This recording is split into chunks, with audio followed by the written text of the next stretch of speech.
বিগত ১৫ বছরের সব গুম খুনের বিচার করতে হবে অন্তর্বর্তী সরকারকে, বিলুপ্ত করতে হবে র্যাব সহ বিশেষ গোয়েন্দা সংস্থার, এমন দাবি জানিয়েছেন গুম খুন ও অপহরণের শিকার ব্যক্তিদের স্বজন ও মানবাধিকার কর্মীরা।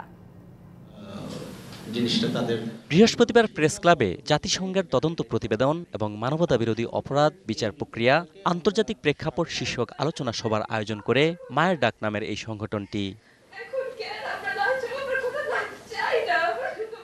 যেখানে গুমের শিকার ব্যক্তির কথা বলতে গিয়ে কান্নায় ভেঙে পড়েন তাদেরই সন্তান, সহধর্মিণী, বাবা মা, আবার কারো ভাই বোন। ছোট্ট এই শিশুটি যখন বাবার কথা বলছিল তখন পুরো মিলনায়তন জুড়ে সৃষ্টি হয় এক আবেগঘন পরিবেশের। বোবা কান্নায়, কারো কারো চোখে নোনা জলের বিন্দু জমে।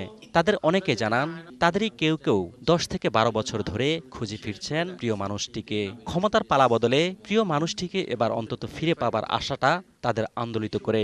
আনন্দশ্রুতে মেশানো কণ্ঠে সেই কথাটাই বারবার তাদের মুখে উচ্চারিত হচ্ছিল।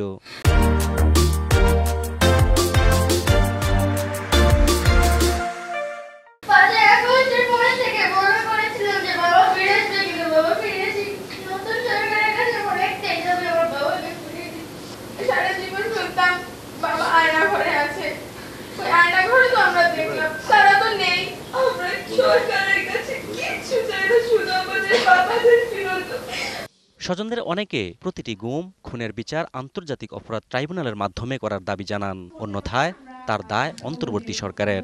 আন্তর্জাতিক অপরাধ ট্রাইব্যুনালে বিচার করা হোক এবং দ্রুততম সময়ের মধ্যে অপরাধীকে বিচার করা নিষ্পত্তি করতে হবে এবং রায় কার্যকর করতে হবে। আমি ভাই হারা হয়েছি, তাই আমার অনুরোধ থাকবে যেন খুনিদের ধরে আইনের আওতায় আনা হয় এবং শাস্তি দেওয়া হয়।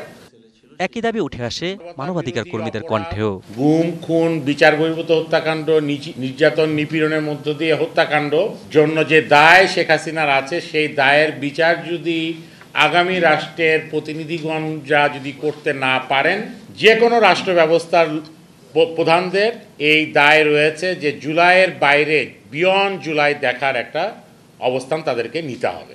আমরা চাই যে বাংলাদেশ সরকার এই ফ্যাক্ট ফাইন্ডিং মিশনের যে ডিউরেশনটা আছে সেটাকে এক্সটেন্ড করুন এবং আরও তদন্তে যা সহযোগিতা প্রয়োজন সেটা প্রদান করুন।